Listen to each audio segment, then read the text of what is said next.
Hello guys. I'm actually, if everything works out right on this, I'm going to attempt to do a Let's Play of Spyro the Dragon. However, please realize, I am emulating this. But if everything works out right, then I can get a good recording copy. Okay, rolling. Oh, it's been peaceful here in the Five Worlds, or is it 6? For a Dragon's Age. We now have 12,000 treasure, or is it 14,000? What about this Ganasty Gnorc character? Now, I understand he's found a magic spell to turn gems into warriors for his cause. I'll take that question. Nasty Gnorc is a simple creature. Simple! He has been contained in a remote world and is no threat to the Dragon Kingdom. No threat! Besides, he is ugly. That does it! Looks like I've got some things to do. So there you go, that's the plot of Spyro in a nutshell. I hope you enjoyed it. Okay, so, oh yes, analog controls work very fluidly on here. We rescued Nestor. Thank you for releasing me, Spyro. Free 10 dragons in the artisan world. Then find the balloonist. He'll transport you to the next world. What about Nasty Gnorc? I'm going after him. Find dragons first. That's all I can tell you. Okay, now I actually have time to talk. I totally forget that I totally forgot that there was a little intro video to this game. But yeah, guys, I decided maybe I'd do a little bit higher scale project. I'm gonna try to go for 100%. You know, especially in this game, there's really no reason why I can't really get 100%. Oh, come on, you die. You die. Give me all your gems, bitch. This is a robbery. But yeah, there's really no reason.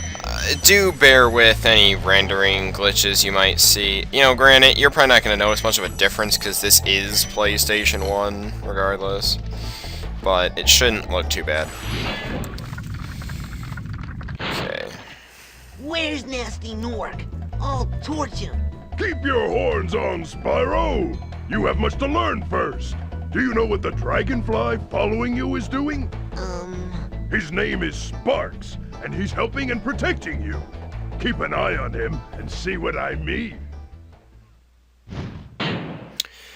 Okay, so, what that dragon pretty much just hinted at is the fact that, that Sparks is your health meter.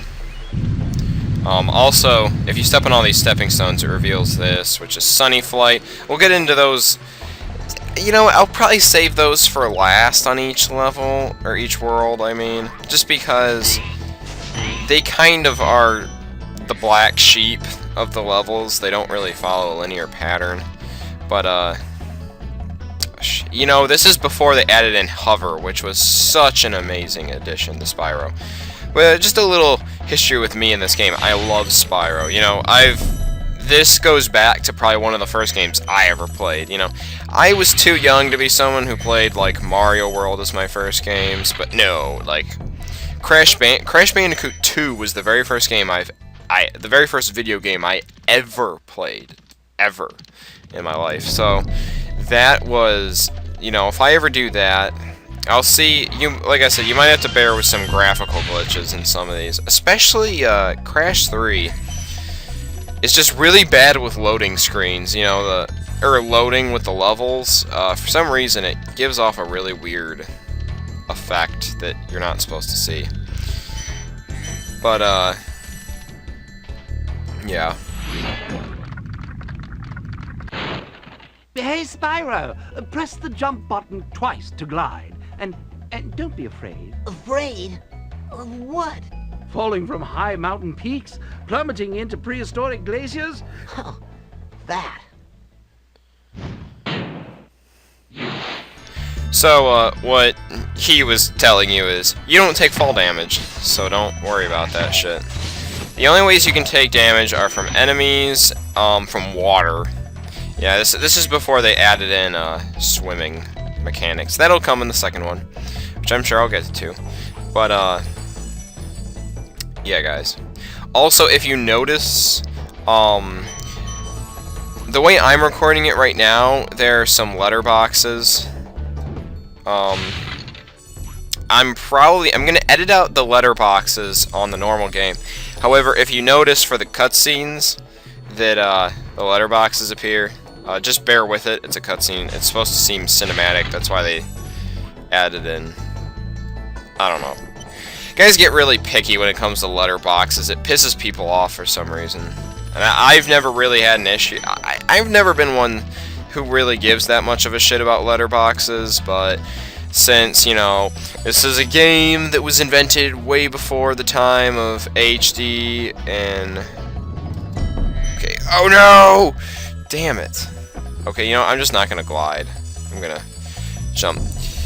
Oh my god, this goes back to the games with putrid camera angles. There we go.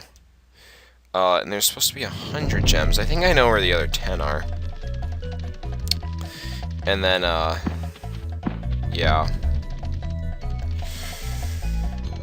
They won't be back here. No, they would be over there.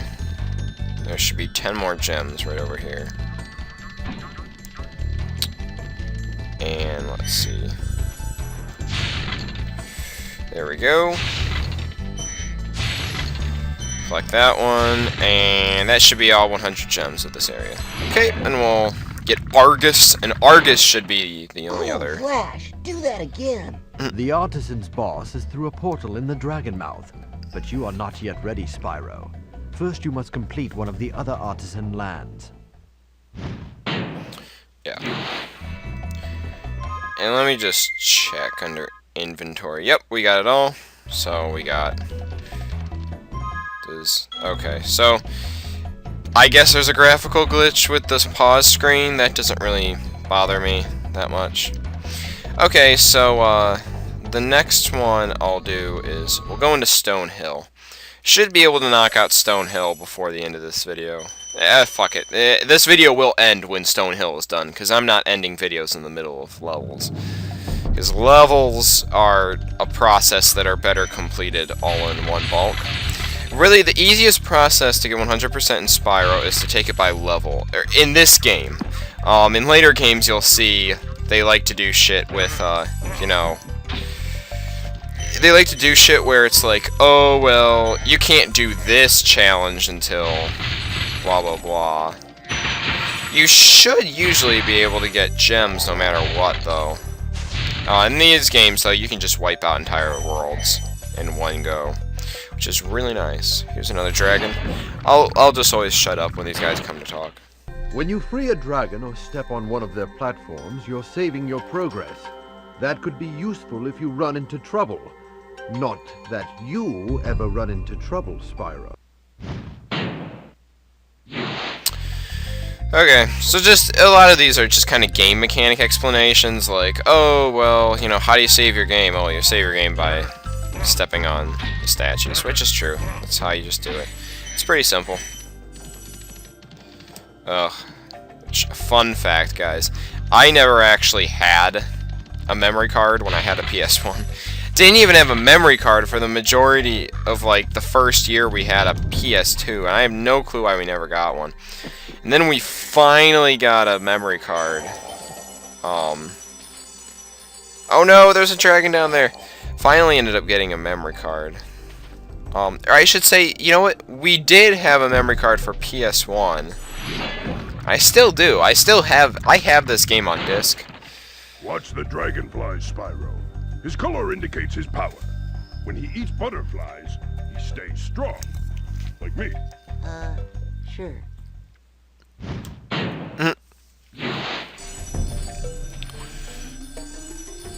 Spyro sounds so much more timid in this game. Eventually, they swap out voice actors, and he sounds a little bit more. I guess a little bit more intimidating. I really don't ever think he really sounds that intimidating, but he sounds kind of less like a little kid, in my opinion. Is this the exit out here? No. Wait, yes it is. What am I thinking? But of course. So we unleash Aster. After you freed all the dragons, pass through this fancy vortex thingamajigger. It'll take you back to the artisan home. But first, let me tell you a story. No thanks. See ya. So yeah. Ugh. I would say though, if I ever do all of them, I would say the third one would probably suck the most. So you know what? I'm gonna do this right now. Options. That makes the camera so much better. If you make the camera the camera active, it's a lot better. So what it does is when you make it an active camera, it constantly tries to be behind Spyro. So it gives you a lot better angles. So whichever one you prefer. I was just remembering, you know, I always knew there was a setting I like to put it on when I replayed it that made the camera so much better. And it was active instead of passive. Okay. There we go. Okay, so we went through that one. This is the only one we haven't gone through. This will give us the rest of the gems. Oh, and it'll give us an egg. If you hear that up there, that's a thief. They steal dragon eggs, those bastards. I don't even think I've taken a hit yet. You can die. You can die. These shepherds.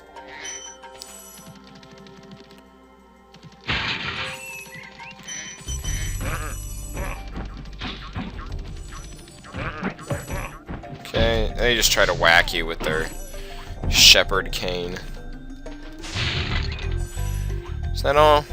Okay. Let's go into the whirlwind.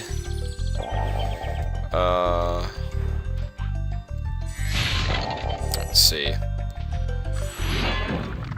Gildas. Spyro, my friend, how about a hint on gliding? You bet. Oh, For the God. longest glide, press the X button at the top of a jump, and try pressing the triangle button to drop down in mid-flight. Now, as I mentioned earlier, there's a move called hover, which is what would replace the canceling a flight. As you can see here, he just kind of dead ends. They replaced it with hover, which what it does is it allows you to get just a tiny little extra boost of altitude at the end of your gliding. So it's pretty fucking awesome. Which it really is. Like, it made it so much easier because, just the mechanics in general, you know. And that one, I have to say though, I normally don't judge like games like OSTs, but I have to say that Spyro the Dragon probably has, the first one probably has a music soundtrack that I like much better. I don't know, it just feels so much more surreal in my opinion. You know, I feel like the other ones are more like, you could almost say fitting in a sense, but I guess I just kind of think that these ones sound more, you know, like they, okay, there's something back here, right? There's this. And that gives me all 200 gems. Now this is the guy I was talking about, this bastard. Just gotta, he's real easy. They'll get harder, don't worry. That's the one dragon egg. Like I said, go to inventory. Yep. We have all that shit. So we can go over here to the castle, and if I recall correctly, the portal to the overworld is... No, wait, it's back here. What am I thinking? Return home. And yep, if you've ever played Spyro, that is the exact point of the entire game. It's just get gems, unleash the dragons, and get dragon eggs. And even though these enemies come back, they don't actually give you gems. They just kind of like, they drop these little pellets. See, and then you just gotta collect a bunch of pellets, and they actually give you another life. But anyways, guys, I would say that about does it for Spyro. Next time we'll probably knock out Dark Hollow. Probably actually get the majority of World 1 done. But until then, I'll see you guys. Bye.